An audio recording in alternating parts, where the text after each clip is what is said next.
कोई एक वेरिएबल यहाँ पर इस कोफिशिएंट के साथ में कोई वेरिएबल प्लेस करना चाहूँ और चाहूँ कि उस वेरिएबल की पावर 1 हो जाए तो इट इज़ नॉट पॉसिबल। तो यहाँ पर जो भी वेरिएबल है उसकी पावर 0 ही रखनी पड़ेगी। तो इसकी पावर 1, इसकी पावर 1, इसकी पावर 1, इसकी पावर 0। तो यहाँ पर सारे वेरिएबल्स की पावर सेम नहीं है। इसका मतलब ये तो 100% नॉन होमोजीनियस है। ये होमोजीनियस बन सकते हैं, ये नॉन होमोजीनियस बन ही नहीं सकती, इसलिए हम इसको नॉन होमोजीनियस बोलते हैं, इसको होमोजीनियस बोलते हैं। आई थिंक अब आपको क्लियर हो गया होगा why is this taken as homogeneous equation. तो अब होमोजीनियस इक्वेशन क्या होती है तो हमको समझ में आ गया। अच्छा, अब हम बात करते हैं कि होमोजीनियस इक्वेशन को हम सॉल्व कैसे करते हैं। गाइस, होमोजीनियस इक्वेशन में जो सॉल्यूशन हम सॉल्व करते हैं वो दो टाइप के सॉल्यूशन होते हैं। कैसे देखो, एक तो ट्राइवल सॉल्यूशन और एक नॉन ट्राइवल सॉल्यूशन। अच्छा, ये ट्राइवल और नॉन ट्राइवल की वजह से ना कई बार बच्चे कंफ्यूज होते हैं कि कई बार बच्चे कंफ्यूज होते हैं कि ना हम लोगों ने फर्स्ट टाइम ये नाम सुने हैं trivial solution, non trivial solution होते क्या है। ध्यान से सुनो, आपने unique solution, infinite many solution सुने, बस यही होता है। ठीक है, कैसे देखो समझाता हूँ मैं। एक छोटा सा चीज़ है, एक छोटी सी लास्ट में एक काइंड ऑफ एक्सेप्शन है, तो वो आपको समझा दूंगा मैं कि वो कब आपको याद रखना है। अगर आप वो ध्यान से समझ जाओगे तो कोई प्रॉब्लम नहीं है, ये पूरा टॉपिक खत्म है। देखो, स्टार्ट करते हैं अपन होमोजीनियस सॉल्यूशन में ट्राइवल सॉल्यूशन की। देखो, ट्राइवल सॉल्यूशन कब आते हैं अपने पास में? ट्राइवल सॉल्यूशन तब आते हैं जब अपने पास, देखो ध्यान से, इस इक्वेशन में x y z I am sorry guys, मैं थर्ड वेरिएबल भूल गया सब में। हाँ, तो जब इस इक्वेशन में ट्राइवल सॉल्यूशन कब आएंगे?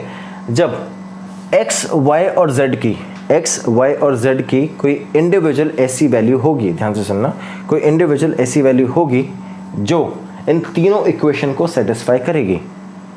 ध्यान से सुनना, इन तीनों इक्वेशन को सेटिस्फाई करेगी। अगर ऐसा है, इन तीनों इक्वेशन को सेटिस्फाई कर रही है और ऐसा है, सो इन दैट सिचुएशन, ध्यान से सुन लेना, इन दैट सिचुएशन जो आंसर अपने पास में आएगा वो ट्राइबल सॉल्यूशन है और वो हमेशा 0, 0 और 0 ही होगा। इसके अलावा कुछ और हो ही नहीं सकता। ठीक है, ऐसा क्यों? कई बार बच्चे मेरे से पूछते हैं सर 0, 0 ही क्यों होगा? अगर मान लो इनका सब्ट्रैक्शन अगर मैं कर दूँ तो C2 की वैल्यूज में 1 रख दूँ तो 2 रख दूँ तो 3 रख दूँ तो, हाँ ट्राई करके देखो ना, कौन मना कर रहा है। ठीक है, आप थोड़े टाइम बाद खुद ही परेशान हो जाओगे और खुद ही समझ जाओगे दैट 0, 0, 0 के अलावा कोई और ऑप्शन नहीं है। क्योंकि यहाँ पर अगर मान लो z की वैल्यूज -1 रखा आपने और वो सम हाउ सब्ट्रैक्ट करके इसके 0 कर भी दे, क्या इसके लिए भी -1 0 होगा? क्या इसके लिए भी -1 0 होगा? क्या इसमें भी वही सेम सिचुएशन बन रही होगी, है ना?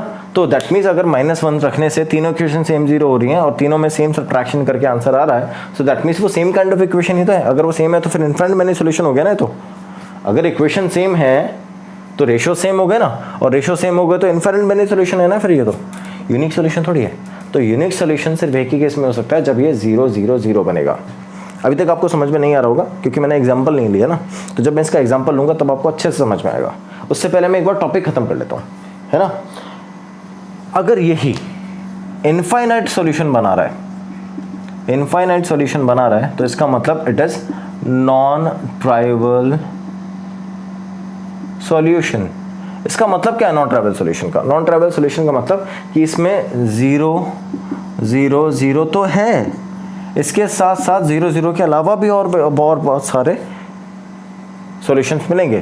Could be 1, -1, 1, could be -1, -1, -1, could be 2, -1, 3, है ना, कुछ भी हो सकता है, कुछ भी। अब एक और चीज ध्यान से सुनो, इसको गांठ बांध देना। ये आपको लैंग्वेज में कई बार जेईई के क्वेश्चंस में ऐसे आता है और लैंग्वेज में कई बार they wanted to trap you. क्या होता है देखना, अगर यहाँ पर x1 x, y और z आपको पता है इनकी पावर 1 है ना, पावर 1 है तो डिग्री 1 है। ठीक है, और हम लोगों ने पॉलिनॉमियल्स में 10th क्लास में ही पढ़ लिया था, 9th क्लास में भी पढ़ लिया था, 10th क्लास में फिर से रिवाइज किया था कि जिसकी डिग्री 1 होती है, जिसकी डिग्री 1 होती है उसके 0 भी 1 ही होते हैं, है ना। और अगर उसके 0, 1 है, 0 होते क्या है इक्वेशन में? अगर मान लो जैसे if I write it as x² + 2x + 1, तो यहाँ पे x की पावर कितनी है? 2। तो यहाँ पे x की दो ऐसी वैल्यूज हो सकती हैं जो इस इक्वेशन को इक्वल्स टू 0 कर देगी, है ना। ओके, सो उन्हें हम सॉल्यूशन बोलते हैं। ओवर हियर यहाँ पर x की कितनी वैल्यूज ऐसी पॉसिबल हैं जो इस इक्वेशन को 0 कर देगी? सिर्फ एक, क्योंकि इसकी पावर एक ही है। y का भी साथ भी सेम है, z के साथ भी सेम है, तो मतलब x, y और z के सिर्फ एक आंसर ही ऐसे हो सकते हैं। ध्यान से सुनना, there is only one and one answer which makes the entire equation equals to 0। लेकिन अगर यहाँ पर देखें तो इनफाइनाइट सोल्यूशन आ रहे हैं, है ना, मतलब हमारे पास में इनफाइनाइट वैल्यूज मिल रही है। ऐसा क्यों हो रहा है, ऐसा क्यों हो रहा है, इनफाइनाइट वैल्यूज क्यों मिल रही है? देखो guys, when I am talking about the type, मैं जब इनकी बात कर रहा हूँ ना, मैं जब इनकी बात कर रहा हूँ, सिस्टम ऑफ इक्वेशन की बात कर रहा हूँ, तो जब दो लाइन एक दूसरे को आपस में कट करती हैं तो एक ही पॉइंट कॉमन हो सकता है ना, और जैसे ही एक से ज़्यादा पॉइंट कॉमन आए दैट मीन्स वो एक ही लाइन है, दो लाइन नहीं है। समझ गए? एक से ज़्यादा पॉइंट कॉमन तभी आ सकता है, इसमें ये पॉइंट भी कॉमन है, ये पॉइंट भी कॉमन है इस लाइन के साथ। कब पॉसिबल होगा? जब ये वाला पॉइंट घूम के इसी लाइन पे आएगा, दैट मीन्स ये पूरी लाइन ऐसे टिल्ट होके यहाँ पर आ गई। ठीक है, अगर ये पूरी लाइन ऐसे टिल्ट होके यहाँ पर आई है, ये वाली लाइन यहाँ से ऐसे घूमती हुई वापस इसी के ऊपर आ गई, तो यहाँ से भी तो ये घूमती हुई इसके ऊपर आ जाएगी और इसके ऊपर आ जाएगी, तो they will overlapping each other. ठीक है, अच्छा ये दोनों ओवरलैप कर रहे हैं अगर एक दूसरे को, सो दैट मीन्स ये दोनों एक ही लाइन है, और ये एक ही लाइन है तो इनफाइनाइट पॉइंट कॉमन है, that's why we have infinite many solution. That means अगर हमारे पास में एक से ज़्यादा पॉइंट अगर इनके कॉमन है, ध्यान से सुनना, क्योंकि पावर 1 ही है तो आंसर सोल्यूशन 1 ही आना चाहिए। अगर एक से ज़्यादा सॉल्यूशन आ रहे हैं सो दैट मीन्स वो एक ही इक्वेशन है, इसलिए एक से ज़्यादा सॉल्यूशन आ रहे हैं कि एक इक्वेशन में हमारे पास में चॉइसेस हो जाती हैं, मल्टीपल वैल्यूज पुट करके आंसर निकाल सकते हैं, है ना। तो मैं उसके अकॉर्डिंग, वेरिएबल के अकॉर्डिंग वैल्यूज पुट करता जाता हूँ, आंसर आते जाते हैं मेरे पास में। सो अगर मेरे पास में एक से ज़्यादा सॉल्यूशन कभी भी आ गया तो समझ जाना वो इनफाइनाइट मैनी सॉल्यूशन ही होगा, उसके अलावा कोई और ऑप्शन नहीं हो सकता। यहाँ पर एक से ज़्यादा सॉल्यूशन पॉसिबल नहीं है इंडिविजुअली। ठीक है, तो अगर एक से ज़्यादा सॉल्यूशन आ रहे हैं दैट मीन्स वो नॉन ट्राइवल सॉल्यूशन हो गया, वो इनफाइनाइट मैनी सॉल्यूशन हो गया। ठीक है, नॉन ट्राइवल सॉल्यूशन का मतलब नॉन जीरो सॉल्यूशन भी होता है, कई बार नॉन जीरो सॉल्यूशन भी बोल देता है, नॉन जीरो सॉल्यूशन, और इसको कई बार जीरो सॉल्यूशन भी बोल देता है। जीरो सॉल्यूशन का मतलब नो सॉल्यूशन नहीं है, जीरो सॉल्यूशन का मतलब है कि उसका आंसर जीरो आ रहा है ना। जैसे नल मैट्रिक्स और जीरो मैट्रिक्स होता है ना, तो उसके अंदर एलिमेंट सारे जीरो होते हैं। सिमिलरली जीरो सॉल्यूशन का मतलब है कि उस कोऑर्डिनेट के अंदर जो वैल्यूज होंगी वो जीरो जीरो होंगी, है ना। सो दैट्स व्हाई जो पॉइंट इनका है वो हमेशा जीरो जीरो से ही पास करेगा। दैट मीन्स इसका मतलब इस केस में ये जो इक्वेशंस बनेंगी वो ओरिजिन से पास कर रही होंगी। जो दो इक्वेशंस हैं या दो लाइंस हैं वो इक्वेशन ओरिजिन से पास कर रही होगी, और ओरिजिन ही उनका कॉमन पॉइंट है। That's why they are taken as homogeneous trivial solutions. समझ गए यहाँ से? होमोजीनियस ट्राइवल सॉल्यूशन और नॉन ट्राइवल सॉल्यूशंस क्या होते हैं। अच्छा, अब इनका एक एग्जांपल ले लूँगा तो आपको अच्छे से समझ में आ जाएगा ना। चलो इसको एक बार नोट कर लो, फिर अभी एग्जाम्पल भी इसी में सॉल्व कर लेते हैं। ओके, नोट कर लिया? हाँ, इसके बाद गाइज एक दो चीज़ें और नोट कर लो, मैं इसमें बताना भूल गया आपको। मैं एक बार इसको रख कर देता हूँ।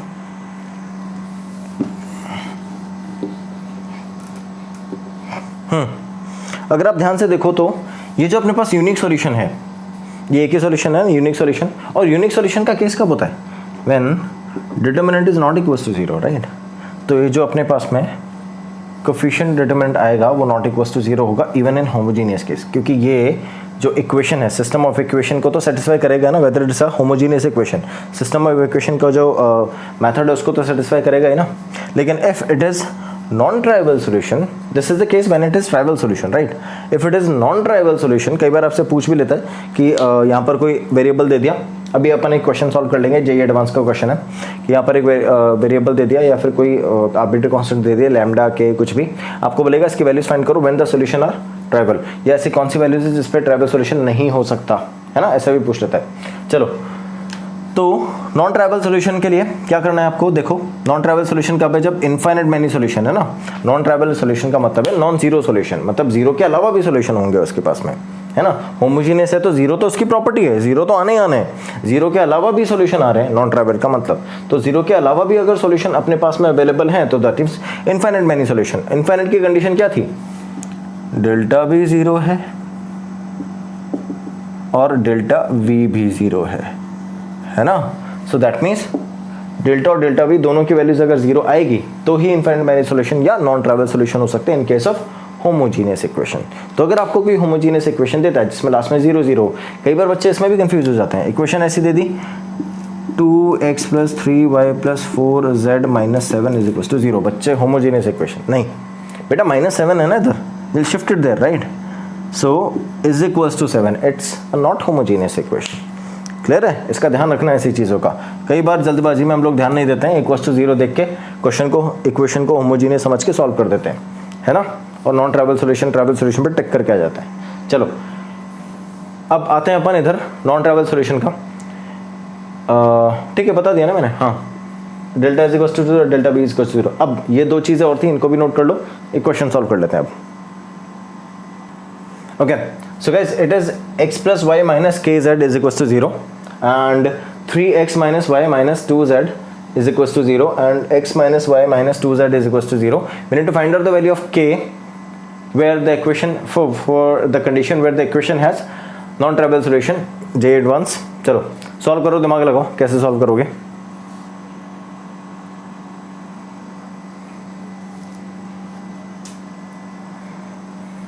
वीडियो को पॉज करके सॉल्व कर लेना है ना।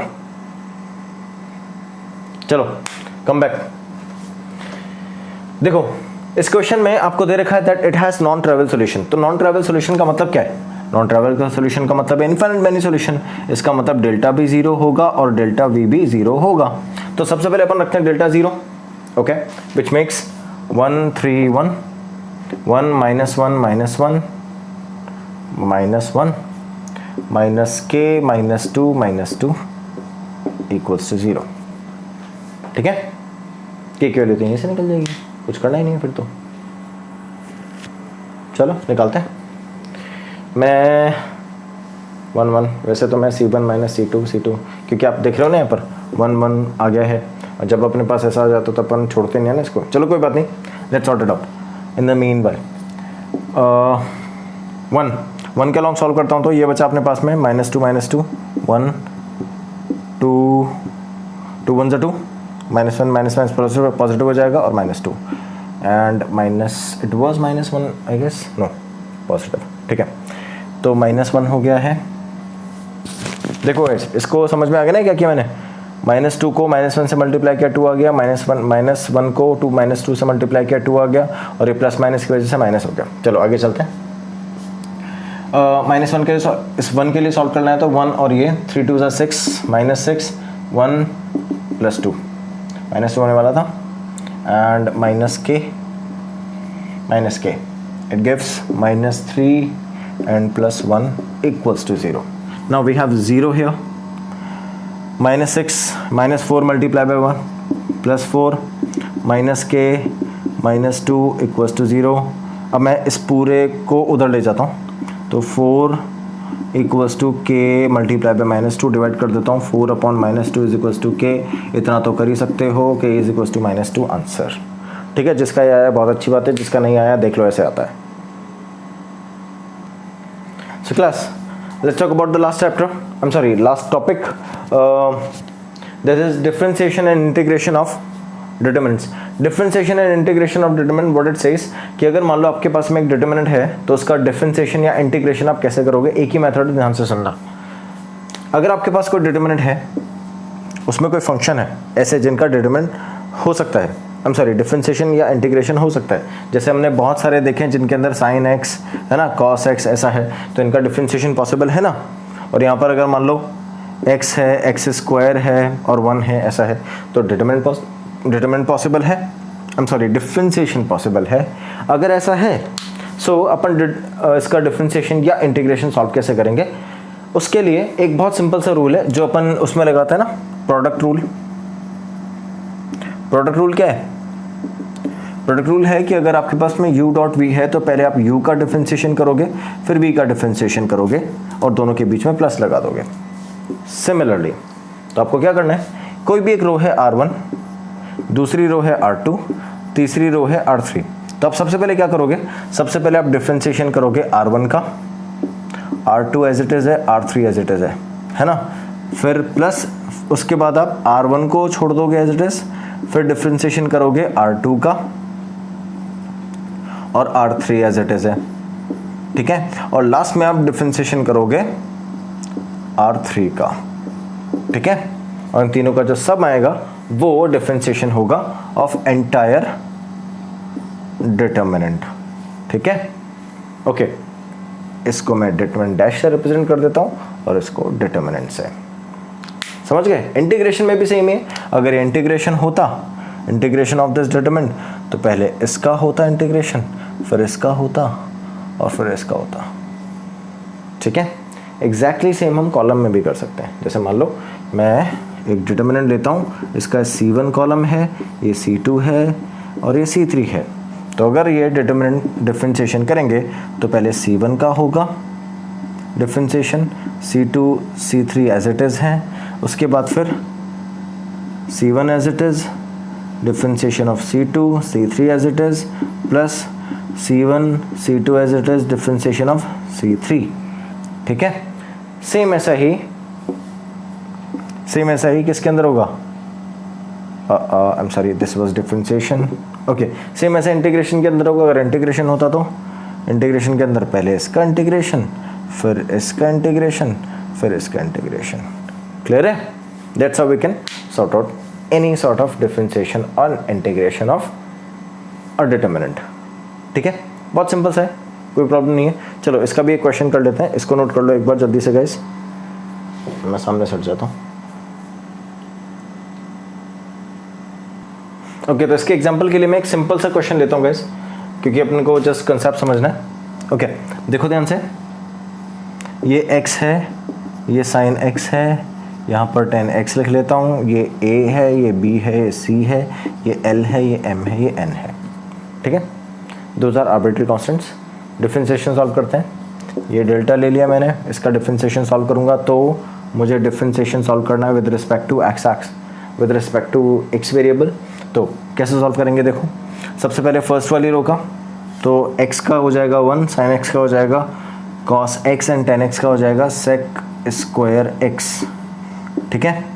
अच्छा, प्लस ये a b c l m n as it is रहेगा।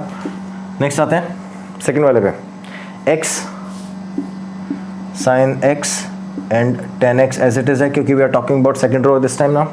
सो अब मैं a का डिफरेंशिएशन सॉल्व करूंगा तो 0, b का 0, c का 0, क्यों? कॉन्स्टेंट्स है ना, कॉन्स्टेंट का डिफरेंशिएशन 0 होता है, तो 0 0 0 है ना।